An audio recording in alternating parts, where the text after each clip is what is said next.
Hello and welcome again. तो बड़े accounting standard 5 जैसा कि फ्लैश होते हुए देख रहे हैं आप अपनी स्क्रीन पे, जाहिर है कि इस पर्टिकुलर सेशन में हम इसकी चर्चा करेंगे। लेकिन अकाउंटिंग स्टैंडर्ड 5 क्या है, इसके बारे में कुछ बताने से पहले मैं आपको याद दिलाना चाहता हूं कि हमने एक चैप्टर करा था, प्रिपरेशन ऑफ फाइनेंशियल स्टेटमेंट। आपको मालूम है कोई भी कंपनी जो अकाउंटिंग स्टैंडर्ड को फॉलो करती है उसको अपनी जो फाइनल अकाउंट्स बनाने पड़ते हैं एज पर शेड्यूल 3 बनाने पड़ते हैं, जो कंपनीज एक्ट 2013 में सेक्शन 129 के अंतर्गत दिया गया है। इस सिंपल वर्ड्स में कोई भी कंपनी जो अकाउंटिंग स्टैंडर्ड फॉलो करेगी उसको डिवीज़न 1 के हिसाब से अपनी फाइनेंशियल अकाउंटिंग करनी पड़ती है, जिसके अंदर जो फॉर्मेट्स दिए हुए हैं उसके हिसाब से हमें अपने फाइनेंशियल अकाउंट्स बनाने पड़ते हैं। Because preparation of financial statement का चैप्टर आप कर चुके हैं, आपको मालूम है कि स्टेटमेंट ऑफ P&L कैसे बनती है और उसके अलावा बैलेंस शीट किस फॉर्मेट में बनती है। फिर भी मैं आपको याद दिलाने की कोशिश कर रहा हूं। आपको याद होगा कि जब आप स्टेटमेंट ऑफ P&L बना रहे थे, तो स्टेटमेंट ऑफ P&L जब आप बना रहे थे स्टेटमेंट ऑफ P&L, तो आप सबसे पहले रेवेन्यू फ्रॉम ऑपरेशंस लिखते थे, RFO, मैंने जानबूझ के शॉर्ट में लिखा। रेवेन्यू फ्रॉम ऑपरेशंस को लिखने के बाद आपको ये भी याद होगा कि फिर आप अपनी अदर इनकम्स इसमें लिखते थे। इजंट इट और नॉट? रेवेन्यू फ्रॉम ऑपरेशंस और अदर इनकम को ऐड करने के बाद आपके पास टोटल रेवेन्यू आ जाता था। ये आपका टोटल रेवेन्यू है। इजंट इट और नॉट? टोटल रेवेन्यू को हासिल करने के बाद फिर आप अपने तमाम एक्सपेंसेस लिखा करते थे। आपको ये भी मालूम है कि जो एक्सपेंसेस आप लिखते थे, कई कैटेगरीज हैं, जिसमें कि हम पहले तो लिखते थे कॉस्ट ऑफ परचेजेस, उसके अलावा कॉस्ट ऑफ परचेजेस के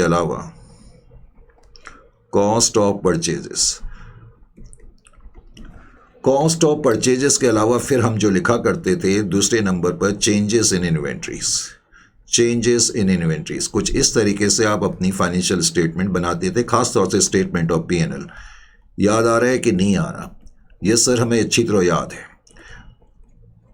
चेंजेस ऑन इन्वेंट्रीज के बाद फिर आप एम्प्लॉयज बेनिफिट एक्सपेंसेस लिखते थे। एम्प्लॉयज बेनिफिट एक्सपेंस मैंने शॉर्ट में ही लिख दिया। एम्प्लॉयज बेनिफिट एक्सपेंसेस को लिखने के बाद फिर आप अपने फाइनेंशियल एक्सपेंस लिखते थे, अगर आपको याद हो तो।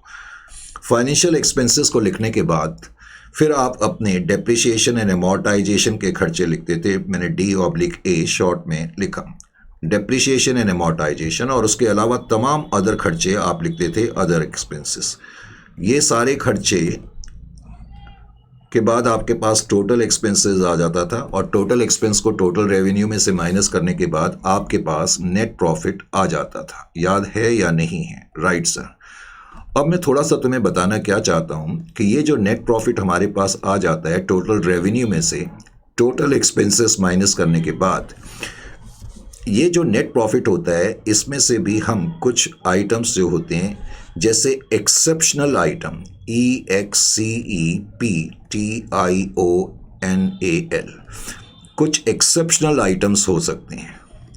Are you getting my point और नॉट? अब ये एक्सेप्शनल आइटम्स क्या होंगे ये मैं आपको बताऊंगा। नाम से ही पता लग रहा है ये कुछ स्पेशल नेचर के इनकम या लॉसेस हो सकते हैं। इसी तरीके से कुछ प्रायर पीरियड आइटम होते हैं। अभी मैंने शॉर्ट में PPI लिखा क्योंकि आगे इस स्टैंडर्ड में मुझे डिटेल में इसके बारे में बताना भी है। तो प्रायर पीरियड आइटम्स, कुछ प्रायर पीरियड आइटम्स भी हो सकते हैं। यानी कि जो नेट प्रॉफिट होता है उसमें कुछ एक्सेप्शनल आइटम और प्रॉफिट और प्रायर पीरियड आइटम, और उसके अलावा कुछ extra ordinary item, EOI, extra ordinary item की एडजस्टमेंट करी जाती है। उस एडजस्टमेंट को करने के बाद हमारे पास जो प्रॉफिट आता है उसको हम कहते हैं net profit, of course before tax, और फिर फाइनली हम अपना टैक्स प्रोविजन माइनस करते हैं।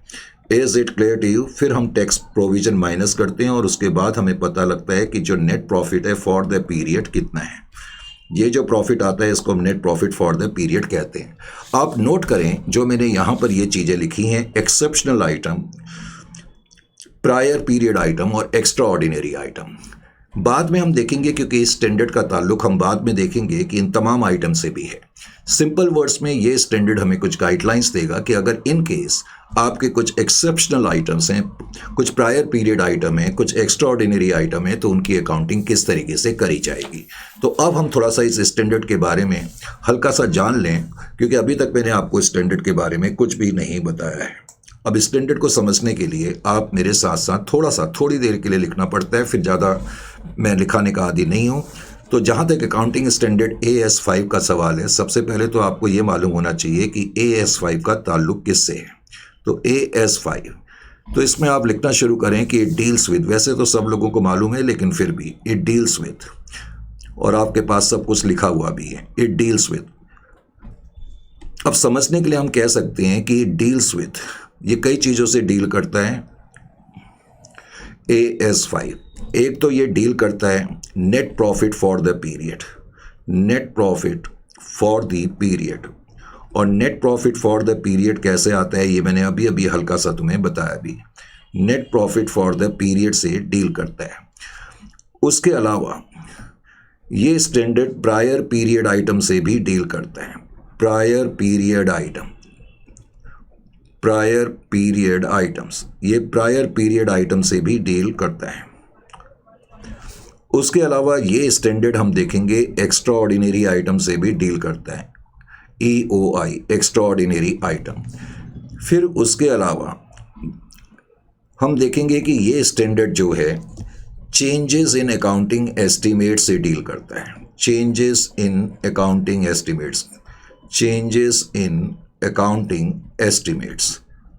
यानी कि इस स्टैंडर्ड में हमें काफ़ी इश्यूज नज़र आते हैं और ये काफ़ी चीज़ों से डील करता है। और उसके अलावा फिर हम देखेंगे ये चेंजेस इन अकाउंटिंग पॉलिसीज से भी डील करता है, changes in accounting policies, changes in accounting policies.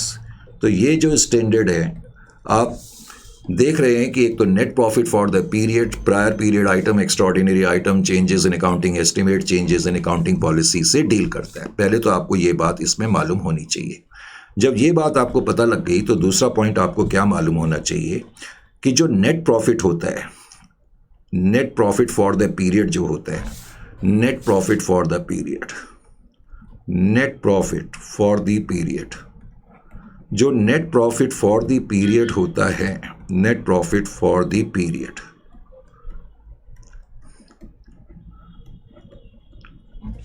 अब जो ये net profit for the period होता है, जैसा कि कुछ लम्हा पहले अभी हमने देखा भी था, तो net profit for the period जो होता है उसको भी हम कुछ इस तरीके से डिवाइड कर सकते हैं या सेग्रीगेट कर सकते हैं। हम कह सकते हैं कि net profit for the period comprises of one, एक तो हम कह सकते हैं कि जो net profit for the period है वो कंप्राइज करता है profits from ordinary activities, profits from ordinary activities, profits from ordinary activities. अब प्रॉफिट्स फ्रॉम ऑर्डिनरी एक्टिविटीज का क्या मतलब है? ऑर्डिनरी एक्टिविटीज, ऑर्डिनरी एक्टिविटीज़ का क्या मतलब है? प्रॉफिट्स फ्रॉम ऑर्डिनरी एक्टिविटीज़, इसका मतलब उन चीज़ों से प्रॉफिट जिसमें कि हमारी एंटिटी डील करती है। सपोज मेरी एंटिटी कंप्यूटर के बिजनेस में है, is it clear to you? तो कंप्यूटर बेचना, कंप्यूटर की एसेसरीज बेच करके कंप्यूटर से रिलेटेड किसी भी एक्टिविटी से जो मैं प्रॉफिट कमाऊंगा वो प्रॉफिट फ्रॉम ऑर्डिनरी एक्टिविटी माना जाएगा। Is it clear to you और नॉट? यानी कि बिजनेस जिस एक्टिविटी में एंगेज है उन एक्टिविटीज़ के थ्रू जो प्रॉफिट होता है उसको हम कहते हैं प्रॉफिट्स फ्रॉम ऑर्डिनरी एक्टिविटीज़। फिर हम कह सकते हैं जो नेट प्रॉफिट एक एंटिटी का होता है डेट ऑल्सो कंप्राइजेज ऑफ, एक तो ऑर्डिनरी एक्टिविटी और उसके अलावा प्रॉफिट्स फ्रॉम।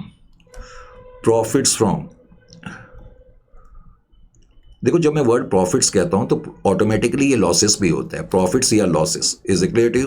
तो profits from exceptional items, profits from exceptional item, जैसे कि अभी मैं आपको ये बता रहा था यहाँ पर जो मेरा ये net profit for the period आया, इसमें योगदान एक्सेप्शनल आइटम्स का भी है, प्रायर पीरियड आइटम्स का भी है, एक्स्ट्रा ऑर्डिनरी आइटम्स का भी है। तो हम कह सकते हैं कि जो प्रॉफिट फॉर द पीरियड होता है वो कंप्राइज करता है profits from ordinary activity, profits from exceptional items.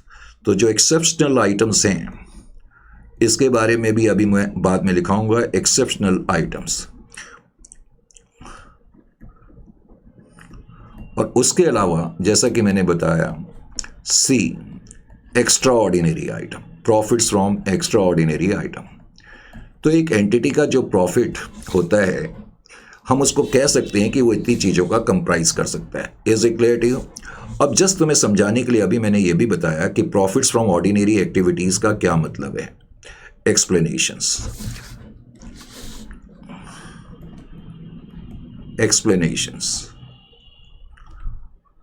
अब प्रॉफिट फ्रॉम ऑर्डिनरी एक्टिविटी का मीनिंग मैंने तुम्हें अभी कुछ लम्हा पहले बताया। इसका मतलब है पहले हम कर रहे हैं ए, यानी कि profit from ordinary activity. Profits from ordinary activities are profits from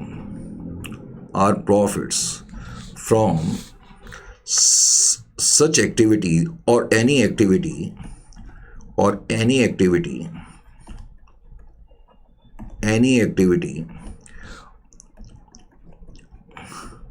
which is undertaken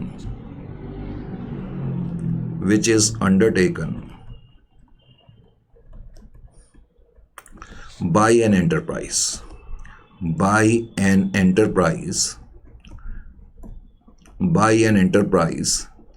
as part of business,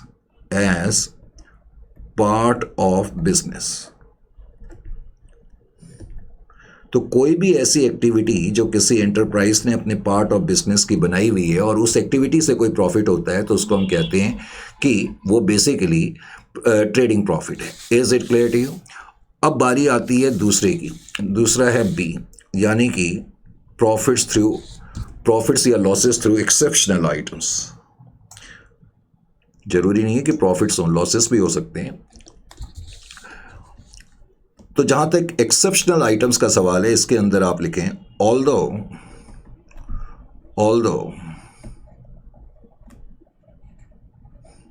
these items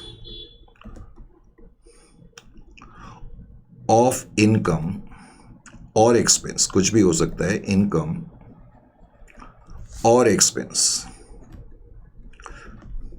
पहले तो ये एक्स्ट्रा ऑर्डिनरी नहीं माने जाते हैं। बहुत से बच्चे इनको एक्स्ट्रा ऑर्डिनरी आइटम के रूप में ले लेते हैं। तो although these items of income और expense are not extraordinary item, पहले तो ये एक्स्ट्रा ऑर्डिनरी आइटम्स नहीं है। येट लेकिन इनका नेचर और सिग्निफिकेंस ऐसा है, yet the nature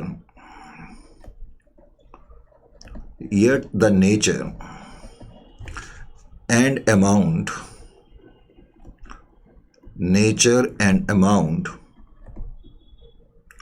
of such items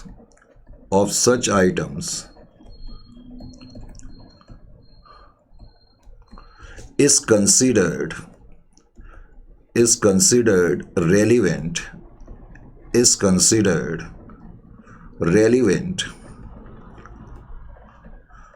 for users of financial statement,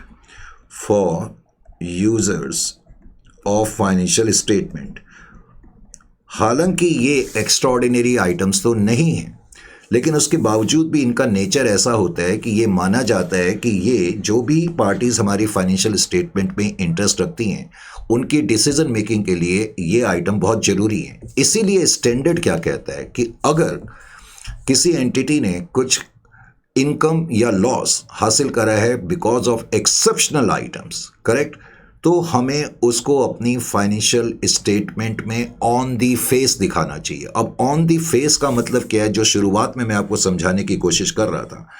on the face का ये मतलब है हम उसको अलग से दिखा रहे हैं, अलग कैटेगरी के रूप में दिखा रहे हैं, जैसा कि आप यहां पर देख रहे हैं। मैंने यहां पर एक्सेप्शनल आइटम, तो ऑन दी फेस का ये मतलब है कि सेपरेट लाइन आइटम के रूप में दिखा रहे हैं, या इस तरीके से उनको शो कर रहे हैं कि उनका इंपैक्ट नेट प्रॉफिट पे क्या पड़ रहा है, इसका आसानी से अंदाजा हो रहा है। तो इसीलिए इसमें आप ये भी लिखें, therefore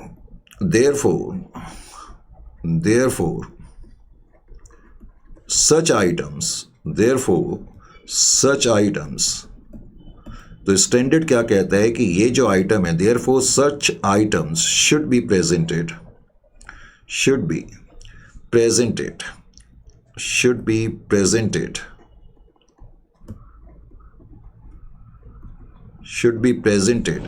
in the financial statement in a manner, इस तरीके से उनको दिखाया जाए, in a manner so that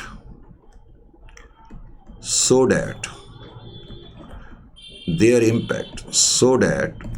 impact कि उनका नेट प्रॉफिट पे क्या इम्पैक्ट पड़ रहा है, so that there impact on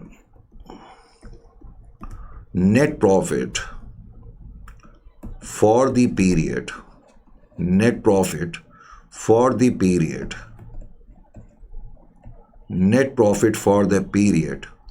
can be clearly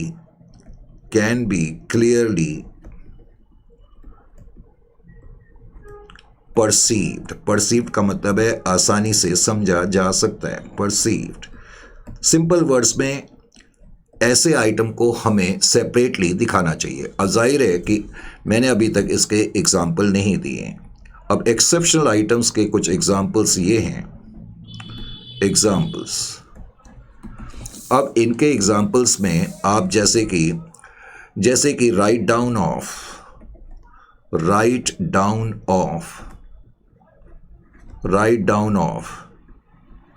inventories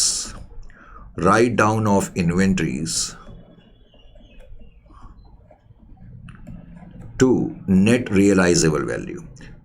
अब आपको मालूम है जो अकाउंटिंग स्टैंडर्ड AS2 है वो ये कहता है कि इन्वेंट्रीज को कॉस्ट या नेट रियलाइजेबल वैल्यू पर दिखाना चाहिए। इससे पहले हमने अकाउंटिंग स्टैंडर्ड 4 करा था, उसमें एक क्वेश्चन भी था जिसमें कि इन्वेंट्री कार की 4 लाख थी और सेलिंग प्राइस या नेट रियलाइजेबल वैल्यू 3 लाख की थी। तो इसका मतलब मैंने जो इन्वेंट्री 4 लाख पे दिखाई है उसको मुझे राइट डाउन करना पड़ेगा। समझ में आया? तो इसका मतलब ये जो आइटम है बेसिकली एक्सेप्शनल आइटम है। Is it clear to you? तो इसको हमें सेपरेटली या एक्सेप्शनल आइटम्स को सेपरेटली दिखाना चाहिए। इसी तरह से disposal of plant and machinery. अब कोई हम प्रॉपर्टी प्लांट एंड इक्विपमेंट को जब डिस्पोज करते हैं तो हम रोज़मर्रा तो करते नहीं हैं, कभी कभार करते हैं, तो इसलिए वो भी जो है एक्सेप्शनल आइटम की कैटेगरी में माना जाता है। उसके अलावा अगर कुछ लेजिस्लेटिव का मतलब होता है पार्लियामेंट्री, वैसे सिंपल वर्ड्स में आप गवर्नमेंट मान लें। कोई लेजिस्लेटिव चेंजेस होते हैं, लेजिस्लेटिव चेंजेस। अब लेजिस्लेटिव चेंजेस की वजह से legislative changes having retrospective application.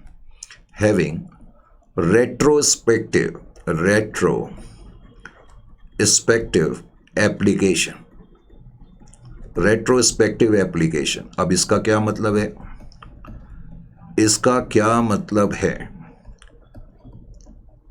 अब मान लेते हैं कि मेरी एंटिटी है और हम लोग अपने वर्कर्स को 1 साल की जो वेजेस देते हैं तकरीबन मान लेते हैं 50 लाख उसका खर्चा आता है। सारे चलो वेजेस और सैलरीज मान लेते हैं, टोटल खर्चा 50 लाख का आता है 1 साल का। अब मान लेते हैं कि इस साल गवर्नमेंट ने कोई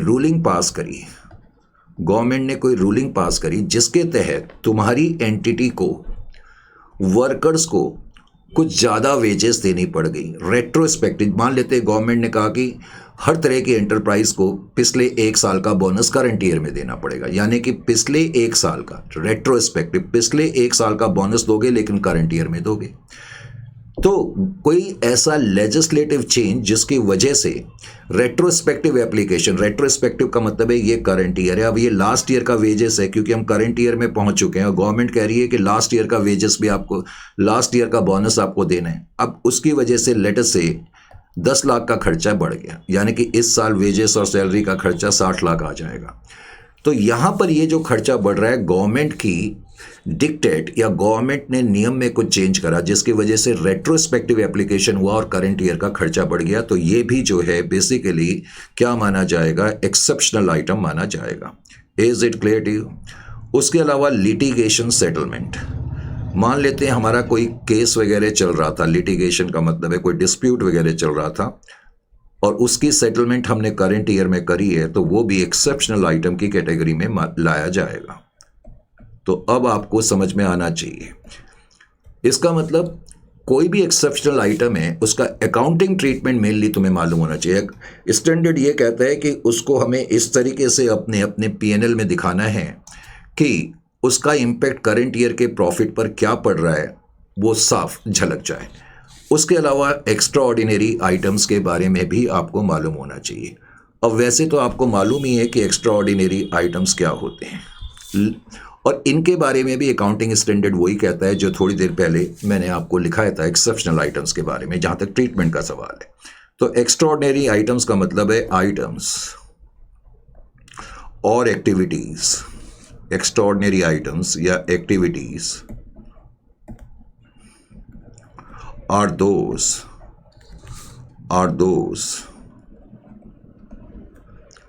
which are or which arise from abnormal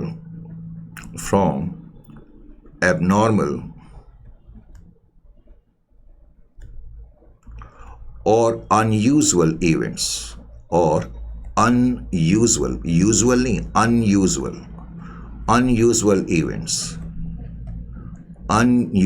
events that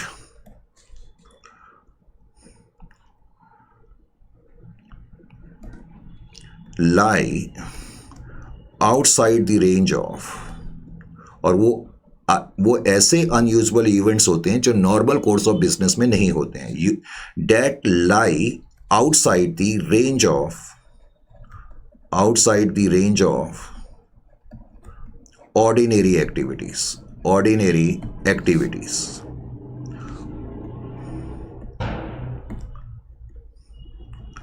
and which are material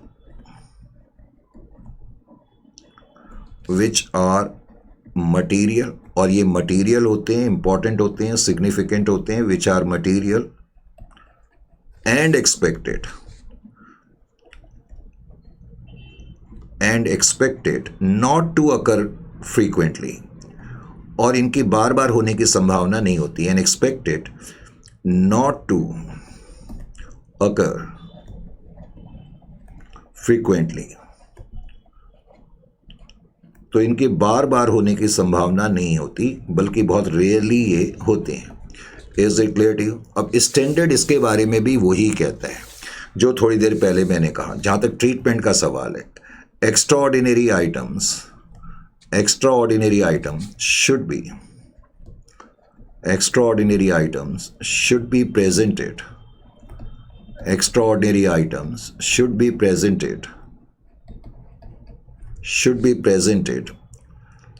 on the face of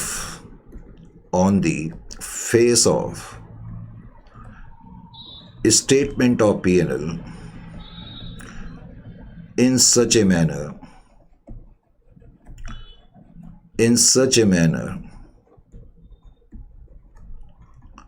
so that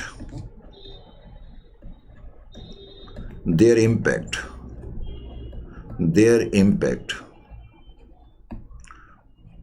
on net profit for the period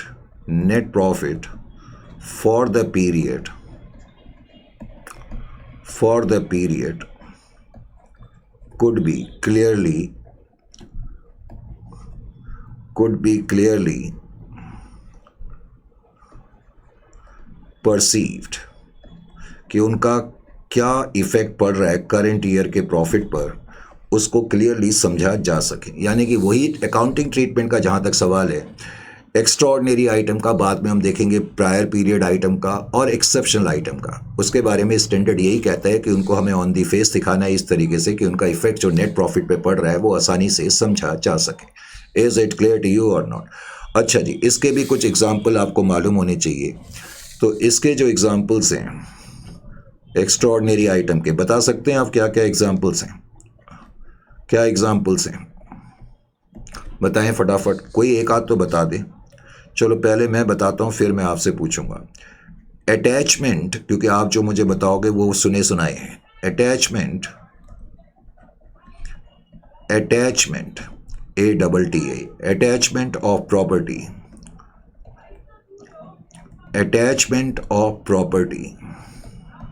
of an enterprise. Suppose मेरी एंटरप्राइज है और मैं time से tax नहीं दे रहा हूँ, income tax department ने मेरी प्रॉपर्टी को अटैच कर दिया है। इसका मतलब है मैं अपनी प्रॉपर्टी को किराए पे नहीं दे सकता, बेच नहीं सकता, उसमें कुछ कर नहीं सकता। तो ये एक्स्ट्राऑर्डिनरी इवेंट की श्रेणी में आएगा। Is it clear to you? फिर losses due to natural calamities, losses due to natural calamities. Natural calamities का मतलब क्या है? जो प्राकृतिक आपदाएं हैं, natural calamities, CALAMATIES। Natural calamities का मतलब है प्राकृतिक आपदाएं, जैसे अर्थक्वेक वगैरह, उससे जो लॉसेस होते हैं। बहुत से लोगों को ये नहीं पता, रिफंड ऑफ कैपिटल ग्रांट।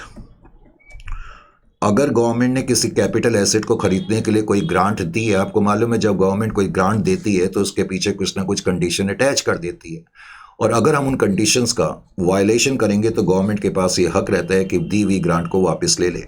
तो जब रिफंड ऑफ कैपिटल ग्रांट होती है तो वो भी एक्स्ट्राऑर्डिनरी आइटम माना जाता है, कैपिटल ग्रांट, करेक्ट। उसके अलावा VRS payment, voluntary retirement scheme payments, या आपने टैक्स वगैरह में पढ़ा है। तो जब कोई कंपनी वॉलेंटरी रिटायरमेंट स्कीम के तहत पेमेंट देती है तो ये भी बेसिकली जो है एक्स्ट्राऑर्डिनरी आइटम माना जाता है। उसके अलावा winning of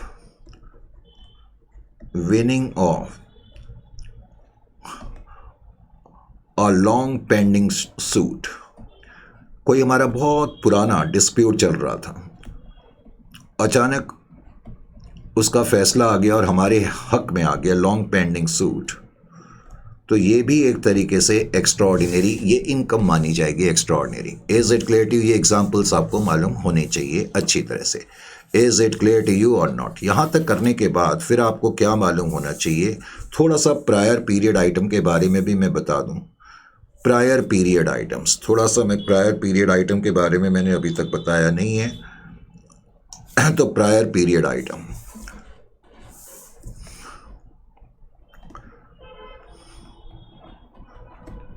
prior period items. अब प्रायर पीरियड आइटम्स क्या होती हैं? Prior period items, there are several items, there are several items, there are several items of income and expense, of income and expense, income and expense,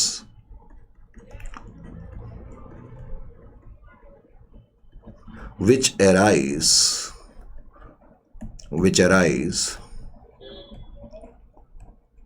in the current period लिखना, in the current period, यानी कि current period में कुछ income हो गई या कुछ expense सामने आ गई इन द करंट पीरियड, हालांकि उनका रिश्ता या उनका रिलेशन जो था वो करंट पीरियड से नहीं था। There are several item of income and expense which arise in the current period. किस वजह से ये आ गए? एज ए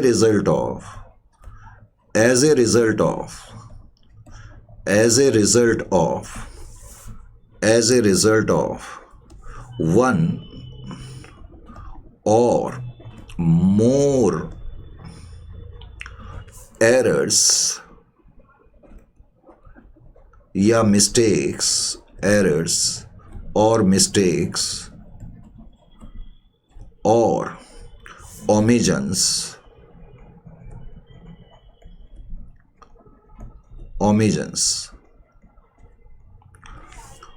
और misrepresentation of facts, misrepresentation of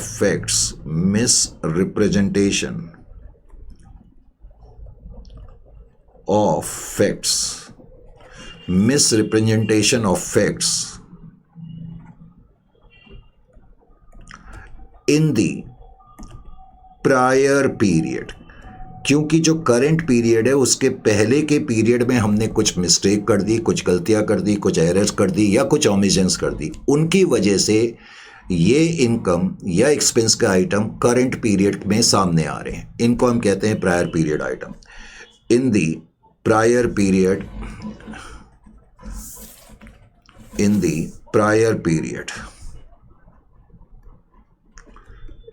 correct, in the prior period. तो इनका जो रिलेशन है वो प्रायर पीरियड से होता है। तो such items are known as prior period item. तो इनको हम प्रायर पीरियड आइटम्स कहते हैं। Such items are known as prior period items. अब प्रायर पीरियड आइटम का अकाउंटिंग ट्रीटमेंट भी वही है। अकाउंटिंग ट्रीटमेंट मैंने इसके आगे ऐसे लिख दिया, same as of.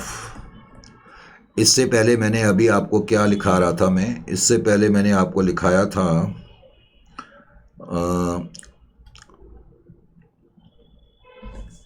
Exceptional items के बारे में शायद, इजंट इट?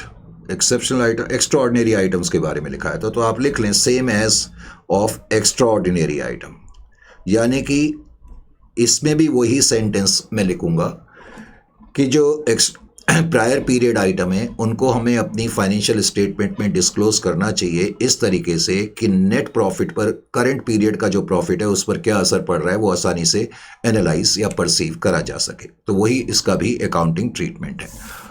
अब इसको समझने के लिए मान लेते हैं ये मेरा अकाउंटिंग पीरियड है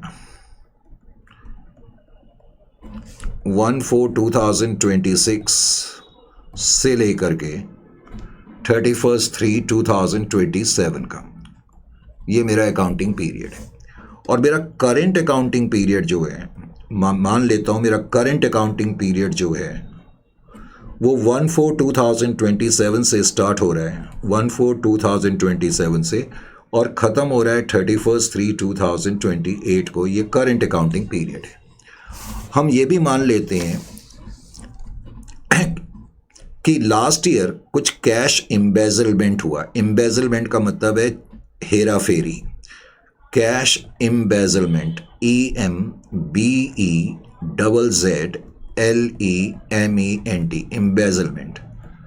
और मान लेते हैं सिंप्लिसिटी के लिए कि 5 लाख रुपए का कैश एम्बेजलमेंट हुआ ईयर 26-27 में, लेकिन इसका पता जो लगा वो करंट ईयर में लगा।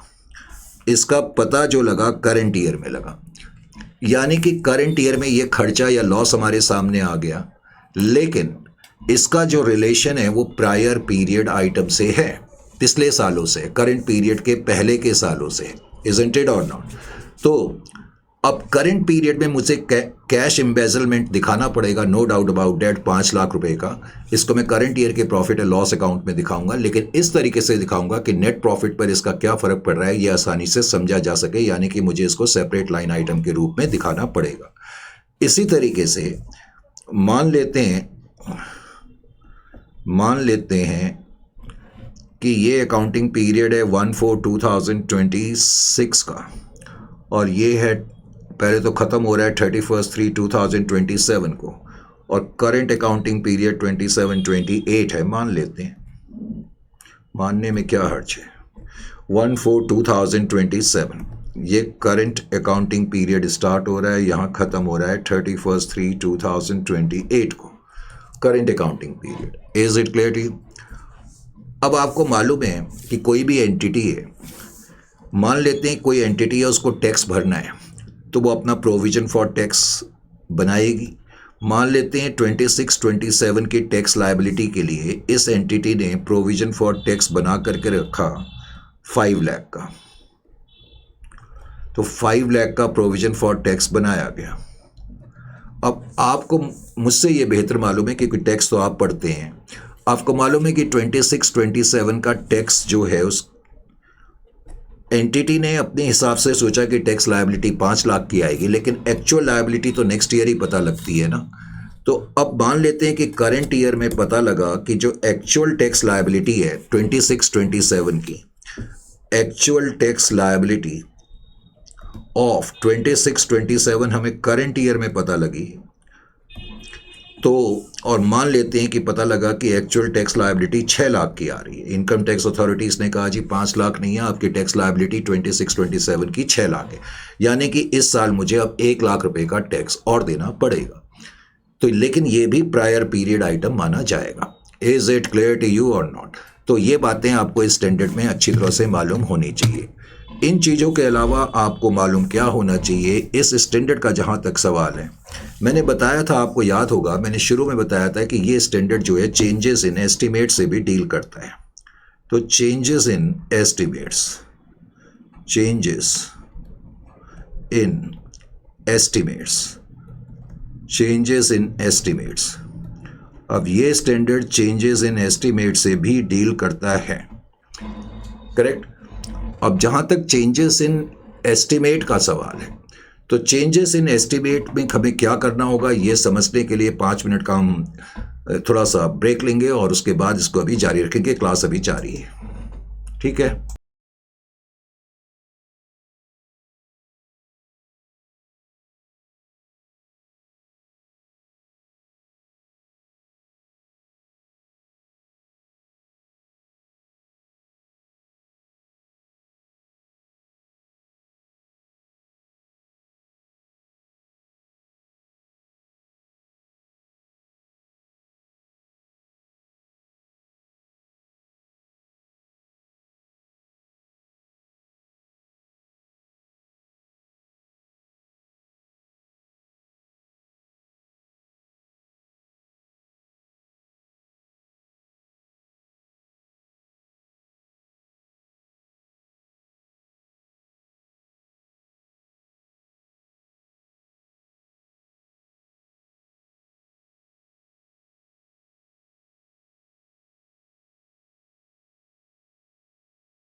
So welcome again. अब बेटे ऐसा होता है जब कोई स्टैंडर्ड अच्छी तरह करना होता है ना तो उसमें थोड़ा लिखना पड़ता है। एक सब कुछ तो लिखा हुआ है, मैं चाहूँ तो रीड करके आपको समझा दूँ, लेकिन थोड़ी सी मेहनत करने में कोई मुश्किल नहीं। और जब आप लिखते हैं अपनी हैंडराइटिंग में वो जल्दी याद भी होता है, साथ साथ इसी बहाने आपकी प्रैक्टिस भी हो जाती है। अब चेंजेस इन एस्टिमेट का क्या मतलब है? देखो, अकाउंटिंग जब करी जाती है, आपको मालूम है अकाउंट्स का एक ड्रॉबैक भी है, हर चीज़ कंक्रीट तरीके से या एग्जैक्ट टर्म पे लिखना पॉसिबल नहीं है। फॉर एग्जाम्पल, जैसे कि प्रोविजन फॉर डाउटफुल डेट्स है।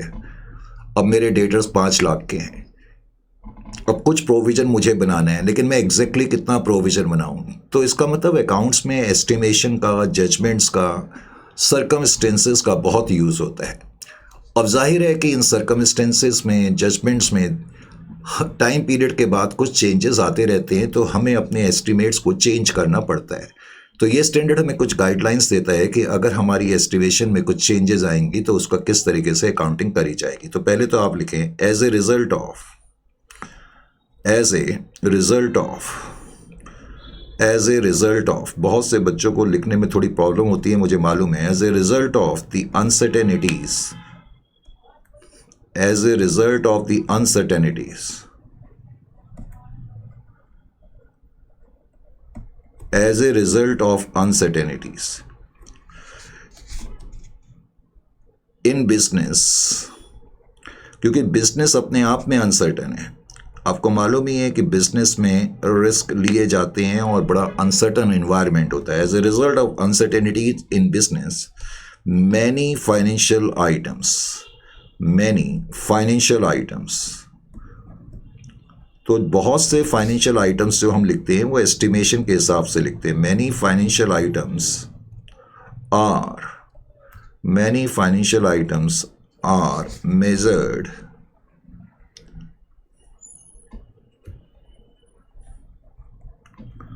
ऑन एस्टिमेशन बेसिस, तो उनको हम एस्टिमेशन के आधार पर अब रिकॉर्ड करते हैं। Estimation basis,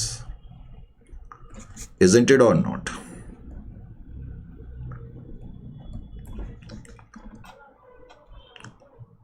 just wait.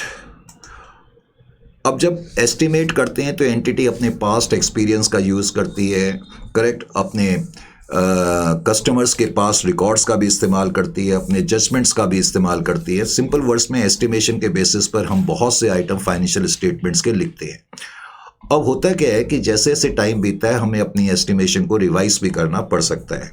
तो an estimate, an estimate, an estimate may have to be revised, may have to be revised, उसको रिवाइज करना पड़ सकता है। may have to be revised if changes occur, और इसलिए रिवाइज करना पड़ सकता है if changes occur regarding circumstances, occur regarding circumstances, regarding circumstances on which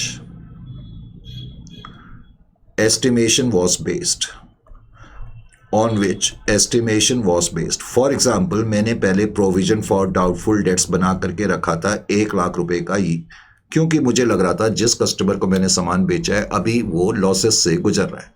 अचानक मुझे पता लगा कि जो मेरा कस्टमर है उसकी अब पोजीशन बहुत अच्छी हो गई है, तो यहाँ सर्कमस्टेंसेस चेंज हो गए हैं, तो मुझे अपने प्रोविजन फॉर डाउटफुल डेट्स को भी चेंज करना पड़ेगा। तो regarding circumstances on which estimations are based, तो जिन सर्कमस्टेंसेस के आधार पर हमने एस्टिमेशंस बनाए होते हैं, अगर उन सर्कमस्टेंसेस में चेंज आता है तो हमें उसको रिवाइज करना पड़ता है। अब स्टैंडर्ड क्या कहता है? The effect of a change in, the effect of a change in, the effect of a change in an accounting estimate, in an accounting estimate, change in accounting estimate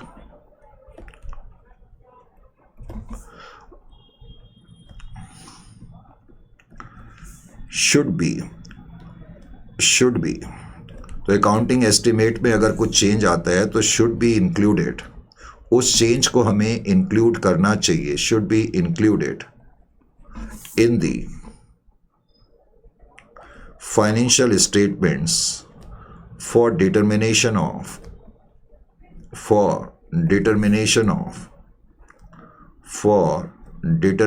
of net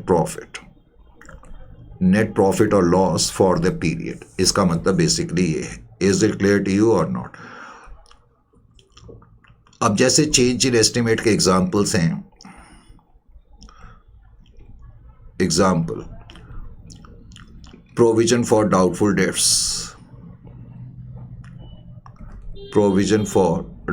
debts,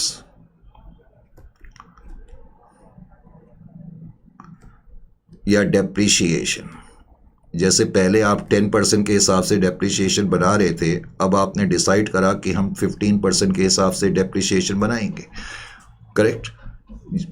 तो ये सब जो हैं changes in accounting estimate के example है। उसके अलावा मैंने इसमें तुम्हें यह भी बताया था अकाउंटिंग पॉलिसीज के बारे में, changes in accounting policies,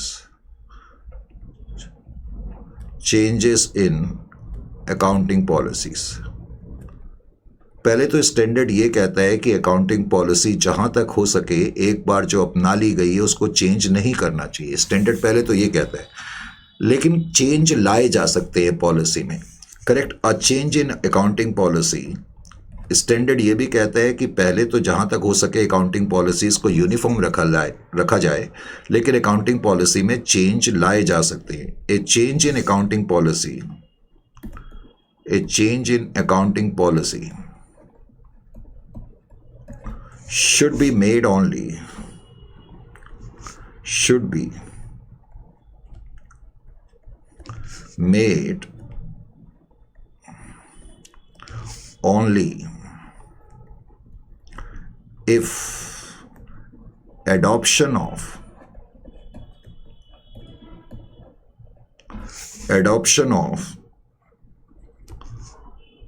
a new accounting policy या different accounting policy, adoption of new accounting policy is required। तो अकाउंटिंग पॉलिसी में चेंज तब लाना चाहिए जब न्यू अकाउंटिंग पॉलिसी की जरूरत पड़े, रिक्वायर्ड बाय स्टैच्यूट, STATUTE, यानी कि कानून में ही कोई चेंज आ जाए तो मुझे अपनी अकाउंटिंग पॉलिसी को चेंज करना पड़ सकता है, और फॉर a compliance of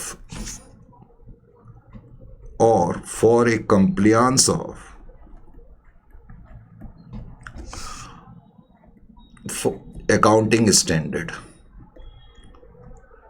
यानी कि अकाउंटिंग पॉलिसी जहां तक हो सके यूनिफॉर्म रखनी चाहिए, नंबर 1, लेकिन अकाउंटिंग पॉलिसी में चेंज लाए जा सकते हैं, नंबर 2। चेंज तब लानी चाहिए जब कानून में ही कोई चेंज आ जाए या अकाउंटिंग स्टैंडर्ड में ही कोई चेंज आ जाए, तो हमें नई अकाउंटिंग पॉलिसी अपनानी पड़ सकती है, या फिर अकाउंटिंग पॉलिसी में तब चेंज लाना चाहिए, और if it is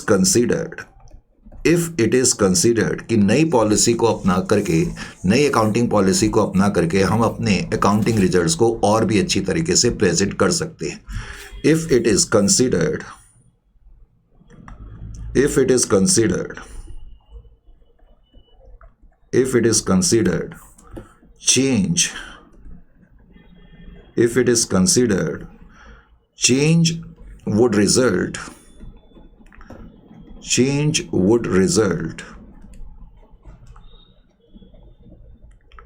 change would result in more appropriate presentation,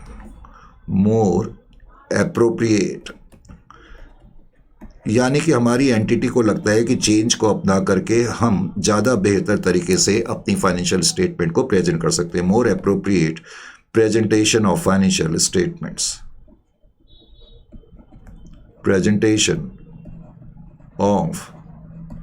financial statements. Is it clear to you? अब स्टैंडर्ड क्या कहते हैं कि अगर कोई एंटिटी अपनी अकाउंटिंग पॉलिसी में चेंज लाती है तो any change in accounting policy, any change in accounting policy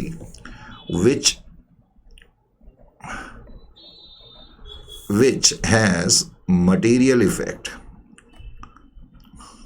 जिसका कि significant effect है, which has material effect, should be disclosed, उसको हमें डिस्क्लोज करना चाहिए। should be disclosed, should be disclosed.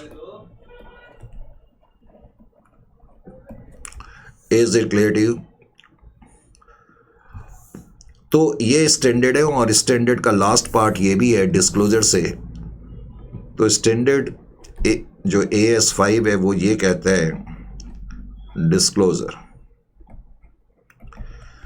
AS5 requires, कई बार ऑब्जेक्टिव टाइप क्वेश्चंस में ये पूछ लेते हैं, AS5 requires disclosure of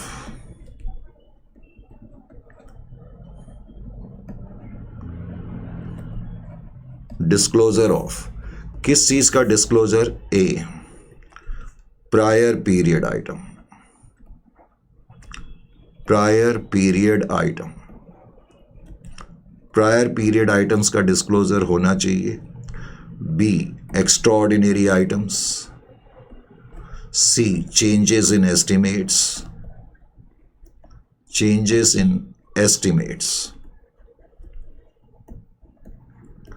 D, changes in accounting policies.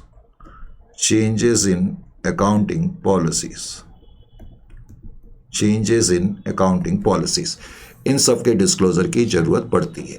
Is it clear to you?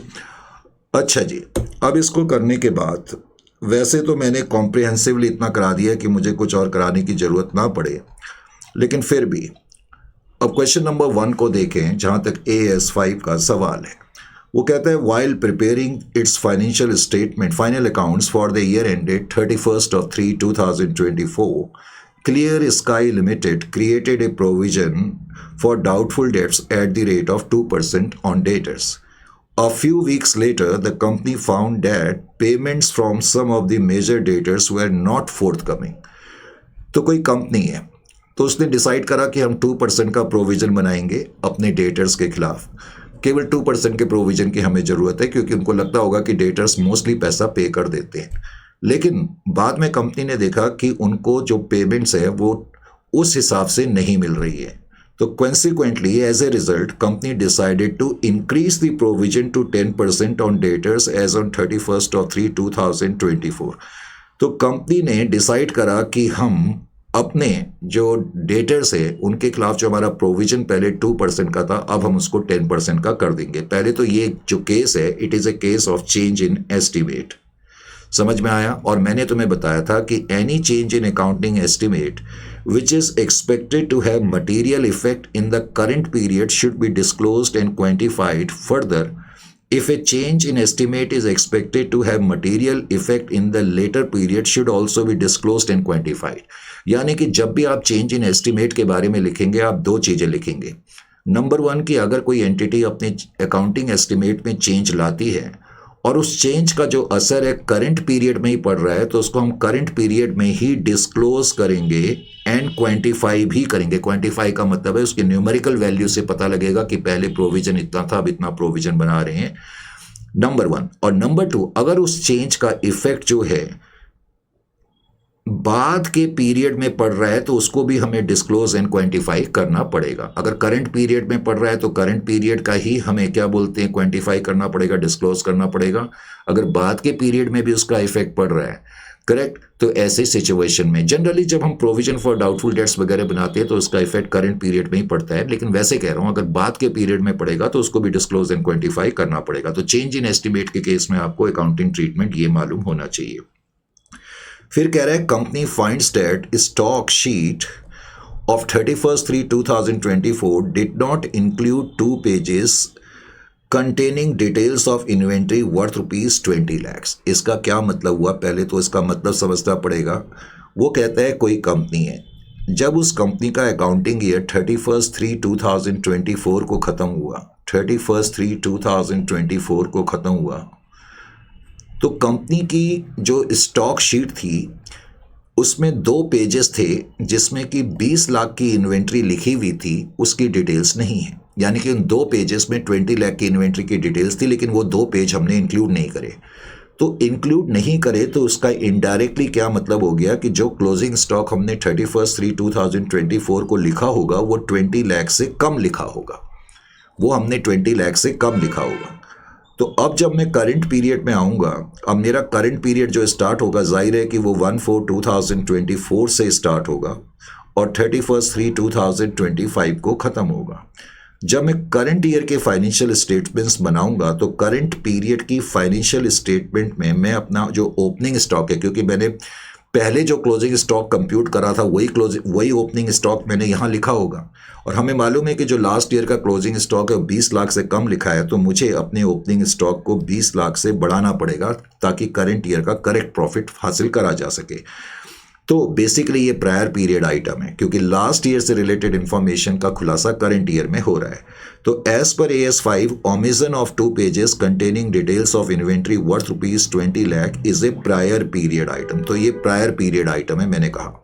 As per the standard prior period items are normally included in the determination of net profit और loss for the period. Accordingly 20 lakh must be added to opening stock, जैसा कि मैंने बताया। अब question number 3 में मैंने तुम्हें बताया हुआ है, कह रहा है state whether the following items are examples of changes in accounting policy. इस तरह के क्वेश्चन एग्जामिनेशन में ऑफ लेट बहुत आ रहे हैं। Changes in accounting policy, changes in accounting estimate, extraordinary item या प्रायर पीरियड आइटम या ऑर्डिनरी एक्टिविटी। क्वेश्चन पूछ रहा है कि क्या ये अकाउंटिंग पॉलिसी है, चेंज इन अकाउंटिंग एस्टिमेट है, एक्स्ट्रा ऑर्डिनरी आइटम है, प्रायर पीरियड आइटम है या ऑर्डिनरी एक्टिविटी है। जो क्वेश्चन में पहला पॉइंट दिया वो मैंने यहीं पर लिखा, actual bad debts turning out to be more than the provisions. हमने कुछ प्रोविजन बना करके रखा था, लेकिन हमारे जो एक्चुअल बैड डेट्स हो गए वो ज़्यादा हो गए। तो बताओ ये किस में माना जाएगा? ये अकाउंटिंग एस्टिमेट का केस, क्योंकि जो हम प्रोविजन वगैरह बनाते हैं वो अकाउंटिंग एस्टिमेट होते हैं, तो ये अकाउंटिंग एस्टिमेट माना जाएगा। Is it clear to you? अब कह रहे हैं change from cost model to revaluation model for measurement of carrying amount of property plant and equipment. अगर तुम लोगों ने AS10 कर लिया है जिसका कि ताल्लुक प्रॉपर्टी प्लांट एंड इक्विपमेंट से था, तो मैंने तुम्हें बताया था प्रॉपर्टी प्लांट एंड इक्विपमेंट हम इनिशियली तो कॉस्ट पे रिकॉर्ड करते हैं।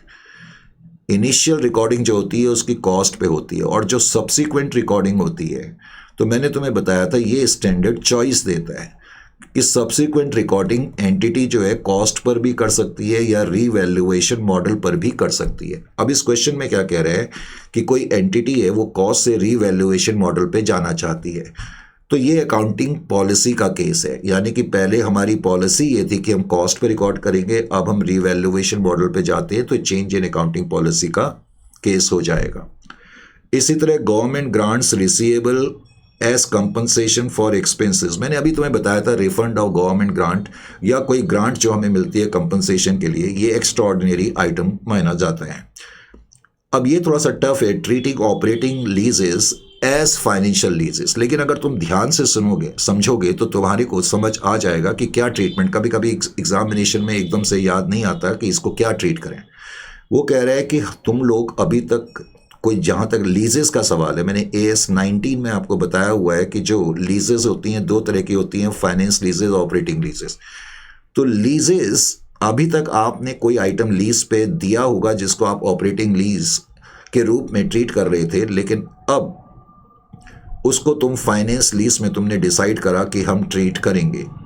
Is it clear to you? तो जब इस तरह की सिचुएशन होती है तो उसको प्रायर पीरियड आइटम का केस लिया जाता है। फिर capitalisation of borrowing cost on working capital, देखें यहाँ पर समझने की कोशिश करें। अब ये भी थोड़ा समझने के लिए मुश्किल सा काम है। आपको मालूम है अकाउंटिंग स्टैंडर्ड AS16 का ताल्लुक जो है वो बोरोइंग कॉस्ट से है। Is it clear to you? Generally borrowing cost आपने देखा होगा, जब भी वर्किंग कैपिटल आ रही थी तो हम लिख रहे थे कि इसको हमें कैपिटलाइज नहीं करना है। Borrowing cost with respect to working capital generally हम कैपिटलाइज नहीं करते, लेकिन अब वो कह रहे हैं capitalisation of borrowing cost on working capital. हमने डिसाइड करा कि हम बोरोइंग कॉस्ट को कैपिटलाइज करेंगे। इसका मतलब हमने पहले नहीं करा होगा, अब करेंगे, तो ये प्रायर पीरियड आइटम का केस हो जाएगा, इसलिए इसको प्रायर पीरियड आइटम का केस माना जाएगा। फिर कहता है legislative changes having long term retrospective application. मैंने बताया था ये ऑर्डिनरी एक्टिविटीज ही होती है, हालांकि ऑर्डिनरी एक्टिविटीज के अंदर भी मैंने कहा कि अगर इनका नेचर और साइज बहुत ज़्यादा हो तो उसको अलग से डिस्क्लोज करना चाहिए, लेकिन ये ऑर्डिनरी एक्टिविटीज माना जाता है। Change in method of depreciation from straight line method to written down value, इसमें बहुत से बच्चे गलती करते हैं। स्ट्रेट लाइन मेथड पहले हम अपना रहे थे और अब हम रिटन डाउन वैल्यू मेथड की तरफ आ रहे हैं, तो बहुत से बच्चे सोचते हैं चेंज इन अकाउंटिंग पॉलिसी का केस है। दरअसल ये चेंज इन अकाउंटिंग एस्टिमेट का केस है, ये ध्यान रखना, इसमें बहुत गलतियां होती है। उसके अलावा गवर्नमेंट ग्रांट बिकमिंग रिफंडेबल, अभी मैंने बताया था, extra ordinary item. Applying 10% depreciation instead of 15%, कभी कभी इस तरह की सिचुएशन तुम्हें दी होगी। देखो, अप्लाइंग 10% इंस्टेड ऑफ 15% का मतलब पहले तुम 10% अपना रहे थे, अब तुम 15%, तो ये प्रायर पीरियड आइटम के इसमें आ जाएगा।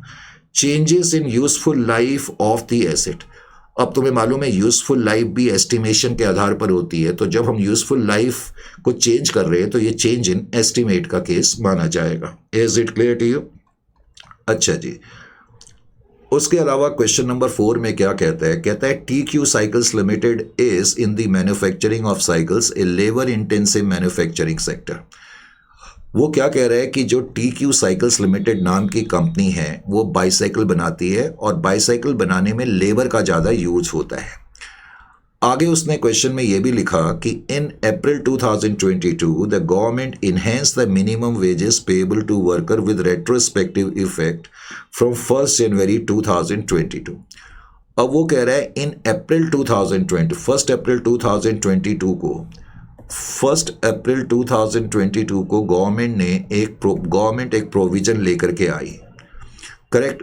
अब वो कह रहा है कि 1/4/2022 को गवर्नमेंट ने मिनिमम वेजेस जो वर्कर्स को हम पे कर रहे हैं वो बढ़ा दी, लेकिन वो हमने कब से बढ़ाई है? 1 जनवरी 2022 से बढ़ा दी, 1 जनवरी 2022 से बढ़ा दी। बिकॉज हम 1 अप्रैल 2022 को आ चुके हैं, तो हमने तो जनवरी की, फरवरी की और मार्च की वेजेस तो जो हम दे रहे थे वो हमने दे दी होगी, लेकिन अब गवर्नमेंट ये कह रही है कि नहीं, आपको ज़्यादा वेजेस देनी पड़ेंगी। तो अब मुझे करंट ईयर में इन 3 महीनों की ज़्यादा वेजेस देनी पड़ेंगी, एडिशनल वेजेस देनी पड़ेंगी। Is it clear to you? अब वो कह रहा है due to legislative change the additional wages for the period from January to March 2022 will amount to 30 lakh. तो तुम्हें 30 लाख की वेजेस ज़्यादा देनी पड़ेंगी। Management asked the finance manager to charge 30 lakhs as prior period item while finalizing the financial statement of 22-23। अब no doubt हमारा current year 1/4/2022 को start हो चुका है और 31/3/2023 को ये ख़त्म होगा, तो ये मेरा करंट पीरियड है। और देखा जाए तो ये जो वेजेस है इनका ताल्लुक जो है लास्ट ईयर से है, जनवरी फरवरी मार्च जो लास्ट ईयर की है उनसे है, तो लॉजिकली ये प्रायर पीरियड आइटम होना चाहिए। लेकिन इसको प्रायर पीरियड आइटम क्यों नहीं माना जाएगा? क्योंकि ये जो आपका खर्चा आ रहा है करंट ईयर में, ऑफ कोर्स इसका रिलेशन लास्ट ईयर से है, लेकिन ये बिकॉज ऑफ एरर नहीं है, बिकॉज ऑफ मिस्टेक नहीं है, बिकॉज ऑफ ओमिशन नहीं है, अब की बार किसी गलती की वजह से ऐसा नहीं हो रहा, इसलिए ये प्रायर पीरियड आइटम नहीं माना जाता है। क्योंकि यहाँ तो गवर्नमेंट की डिक्टेट है, गवर्नमेंट ने लेजिस्लेटिव चेंज करा है जिसकी वजह से ये खर्चा आपको बढ़ रहा है। तो करंट ईयर में आप इस खर्चे को नोट करेंगे, लेकिन ये ऑर्डिनरी एक्सपेंस के रूप में ट्रीट करा जाएगा।